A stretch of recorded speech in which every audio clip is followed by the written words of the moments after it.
नमस्कार, मी धन्यता सोनकांबळे. आपण पाहत आहात नागराज न्यूज. स्वतंत्र सेनानी श्रीनिवास रामचंद्र चिचोंडीकर यांच्या स्मरणार्थ ग्रामपंचायत चिचोंडी व जिल्हा परिषद शाळा यांच्या वतीने भव्य वक्तृत्व स्पर्धा घेण्यात आल्या. प्रजासत्ताक दिनाच्या निमित्ताने येथील शाळेत होसूर केंद्र अंतर्गत शाळेतील विद्यार्थी यांनी सहभाग घेत शेतकऱ्याची व्यथा, शिक्षणाचे महत्त्व, महामानवाच्या विचाराला उजाळा, जगाच्या पोशिंद्याचे कष्ट यावर विचार व्यक्त केले.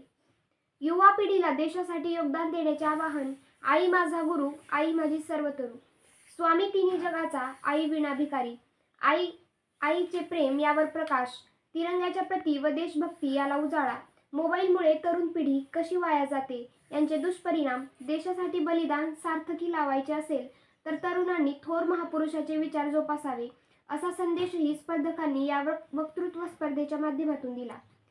यावेळी केंद्र प्रमुख तेलंग, शाळेचे मुख्याध्यापक सावरीकर, शाळा व्यवस्थापन समिती अध्यक्ष, सरपंच, उपसरपंच लिमराज बिराजदार यांच्यासह मान्यवर उपस्थित होते. स्वातंत्र्य सेनानी श्रीनिवास रामचंद्र चिचोंडीकर. कारण स्वातंत्र्य सेनानीचं महत्त्व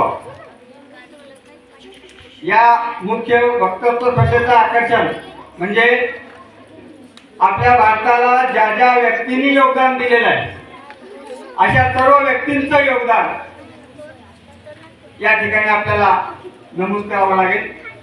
एकतरी विद्यार्थ्यामध्ये जे आता जे धाडस निर्माण करण्याची आम्ही प्रयत्न केला गेल्या वर्षी आम्ही हा प्रयत्न केला, पण थोडंसं कमी पडलो आणि हे झालं नाही.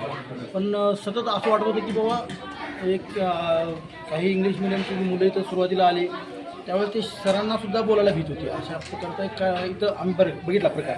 2-3 महिन्यानंतर मी असं ठरवलं की बाबा यांच्यामध्ये काहीतरी थोडंसं एक धाडस निर्माण झालं पाहिजे आणि ते बोलायला शिकले पाहिजे. तर त्यासाठी आम्ही शाळेच्या माध्यमातून परत असा तर विषय सांगता असा होता की सर्व एक तालुकास्तरीय करायचं, पण सुरुवात चांगली व्हावं याच्यासाठी आम्ही थोडं कमी प्रमाणात केलं आहे. याच्या पुढचा उपक्रम आमचा तालुकास्तरीय आहे. हां, तर काय आता सध्याची जी परिस्थिती बघता आपण तरी लोकांना त्या मोबाईलद्वारे व्हॉट्सअपच्या माध्यमातून जे काही गैरसमज पसरवले जातात आणि येणाऱ्या काळामध्ये कदाचित आपला देश 1947 रोजी स्वातंत्र्य झाला, 15 ऑगस्ट 1947, की आत्ता अलीकडच्या काळात झाला हा जो एक मोठा गैरसमज पसरवला जात आहे आणि स्वातंत्र्य सैन्याने बाजूला जात असून कोणतरी एक यूट्यूबर म्हणा किंवा ॲक्टर म्हणा याच्यामध्ये जे किंवा कार्टूनमध्ये लहान पिढी गुंतली गेली आहे त्याला तिथून बाहेर काढून आणि स्वातंत्र्य सैनानी जे होते आणि आमच्या गावामध्ये बघा ना, म्हणजे जसं की एवढा मोठा माणूस होऊन गेला तरी आमच्या गावाला म्हणजे गावाने आतापर्यंत दखल घेतली नाही. जवळजवळ आता एक यांच्या मृत्यूनंतर जवळजवळ 50-60 वर्षांनी आम्हाला कळलं की आपल्या गावातला कोणीतरी होता स्वातंत्र्य सैनानी, तर मग आपणाला यांचं नाव कुठेतरी देता आलं पाहिजे. यासाठी आम्ही सुरुवात केली ते शिलारोहण कार्यक्रम जो झाला त्या कार्यक्रमाच्या माध्यमातून आम्हाला कळलं की एक आपल्या गावात स्वातंत्र्य सैन्य होते आणि जे श्रीनिवास रामचंद्र बिराजदार जे आहेत त्यांच्याकडे चिचोंडीकर त्यांच्याकडे इंदिरा गांधींनी दिलेलं ताम्रपत्र आहे. तर तसंच यशवंतराव चव्हाण ज्यावेळेस मुख्यमंत्री होते महाराष्ट्राचे त्यांनीसुद्धा प्रमाणपत्र दिलेलं आहे. एवढं सर्व असतानासुद्धा एखादी एवढा मोठा थोर माणूस आपल्या गावात असतानासुद्धा एवढं म्हणजे काळाच्या ओघामध्ये त्यांना सर्वजण विसरत चालले होते. तरी आणि हेच पुढली पिढीसुद्धा करू नये याच्यासाठी आम्ही हा छोटासा प्रयत्न केला. पंचायत कार्यालय त्रिपुरा शाळा चिचोंडी यांच्या संयुक्त विद्यमानाने स्वतंत्र सेनानी श्रीनिवास रामचंद्र चिचोंडीकर यांच्या स्मरणार्थ भव्य वक्तृत्व स्पर्धेचे नियोजन अति सुंदर झाले. अशी स्पर्धा शालेय शाळेमध्ये व्हावे अशी माझी विनंती. जरी असं भाषणाचे आपण वाचन केले तर आपले वाढतील. छान वाटलं, असं भारी वाटलं, मनाला असं भारी वाटते. या पाठीमागचा उद्देश एकच आहे, विद्यार्थ्यांच्या कलागुणांचा विकास व्हावा, त्याचबरोबर त्यांच्यातलं भाषण कौशल्य विकसित व्हावं आणि सध्या लोप पावत चाललेली संस्कृती, वाचन संस्कृती ही लोप पावत चाललेली आहे. त्या निमित्तानं विद्यार्थ्यांचं वाचन प्रगटीकरण व्हावं आणि अनेक क्रांतिकारक ज्या देशाची आहुती दिलेली आहे त्या सर्व क्रांतिकारकाच्या चरित्रावरती उजाळा पडावा हा उद्देश ठेवून या ठिकाणचा जो वक्तृत्व स्पर्धा आम्ही आयोजित केलेली आहे. ही स्पर्धा यावर्षी ग्रामपंचायत चिचुंडी आणि जिल्हा परिषद प्राथमिक शाळा चिचुंडी यांच्या संयुक्त विद्यमाने पहिल्याच वर्षी या ठिकाणी आम्ही आयोजित केलेली आहे. यापूर्वी तत्वावरती आम्ही आता यावर्षी सुरू केलेली आहे.